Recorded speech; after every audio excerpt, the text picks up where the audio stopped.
Hey there, it's Selling with Lori, and today I want to discuss the real estate market and if we're going to be heading into another housing crash. So with all the validity in the stock market and the uncertainty about the coronavirus, some are concerned that we may be headed for another housing crash like the one we experienced from 2006 to 2008. The feeling is understandable. There are many reasons, however, indicating the real estate market is nothing like 2008. Here are 5 visuals to show the dramatic differences. 1. Mortgage standards are nothing like they were back then. During the housing bubble, it was difficult not to get a mortgage. Today, it is tough to qualify. The higher the index, the easier it is to get a mortgage, as shown below. During the housing bubble, the index skyrocketed. Currently, the index shows how getting a mortgage is even more difficult than it was before the bubble. 2. Prices are not soaring out of control. This graph shows the annual housing appreciation over the past 6 years compared to the 6 years leading up to the height of the housing bubble. Though price appreciation has been quite strong recently, it is nowhere near the rise in prices that preceded the crash. 3. We don't have a surplus of homes on the market, we actually have a shortage.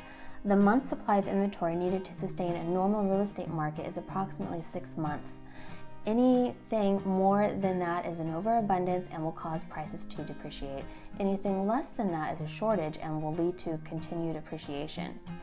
As the graph shows, there were too many homes for sale in 2007, and that caused prices to tumble. Today, there's a shortage of inventory, which is causing an acceleration in home values.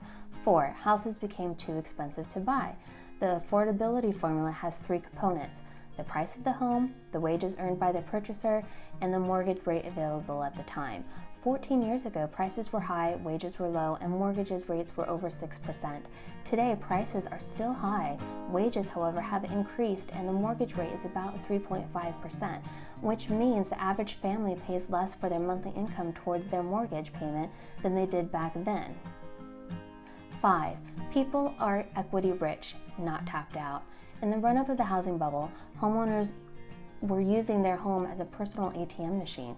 Many immediately withdrew their equity once it built up, and then they learned their lesson in the process.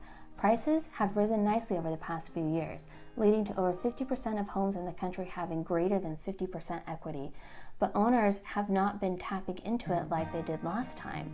Here is a table comparing the equity of withdrawal over the last 3 years compared to 2005, 6, and 7. Homeowners have crashed out over $500 billion less than before. Bottom line, if you're concerned we're making the same mistakes that led to the housing crash, take a look at the charts and graphs again to help alleviate your fears. And as always, I'm here if you have any questions. Thank you for watching this video, and until next time. For more information, visit sellingwithlori.com.